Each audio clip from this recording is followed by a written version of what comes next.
Isang mapagpalang araw po sa ating lahat. Ako po si Jonella Bianca Aguilar at ito po ang aking Day 237 devotion para sa ating 365 daily devotion na pinamagatang May listahan ka pa ba ng kasalanan?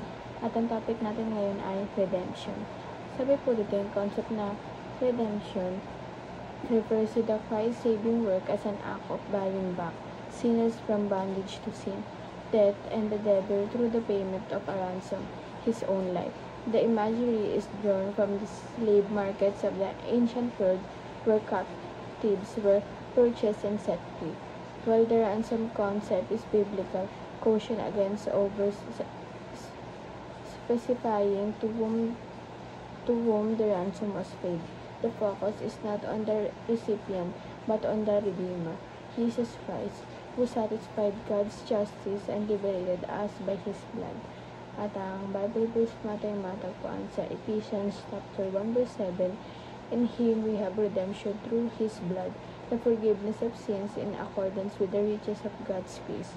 Sa Tagalog naman po, sa Kanya meron tayong katubusan sa pamamagitan ng Kanyang dugo, nakapatawaran ng ating mga kasalanan ayon sa mga kayamanan ng mga kayamanan ng Kanyang biyaya.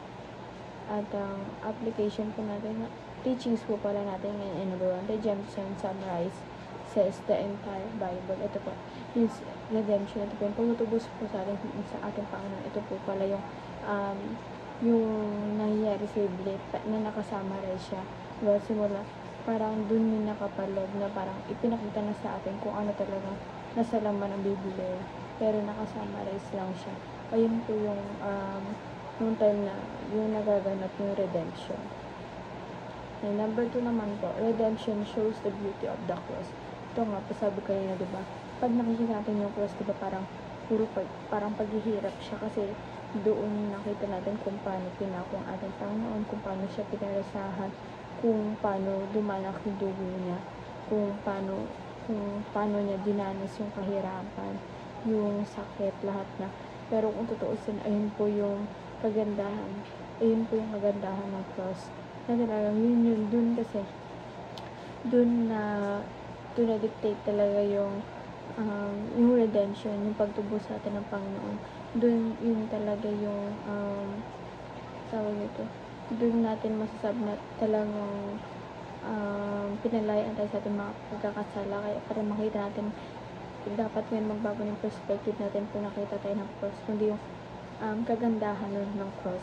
Dahil nandun din pinakita yung simbolo ng pag-ibig, pagmamahal sa atin ng ating Panginoon. At kung paano niya hanggang saan ang kaya niyang sakripisyo para sa atin. Na ultimo kamatayan binigay niya sa atin, talagang dumanak yung dugo niya, diba? Yun yung naging kabayaran, kaya kinatubos tayo sa ating mga pagkakasala. And number 3 po, redemption shapes us into Christ-like character.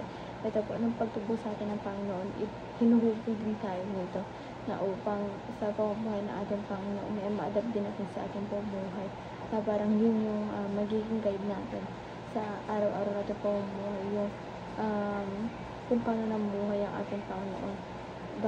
Dapat na-adapt natin yun unti-unti kasi yun naman talaga dapat ang gusto ng ating Panginoon, na na-adapt natin yung buhay na meron si Jesus Christ.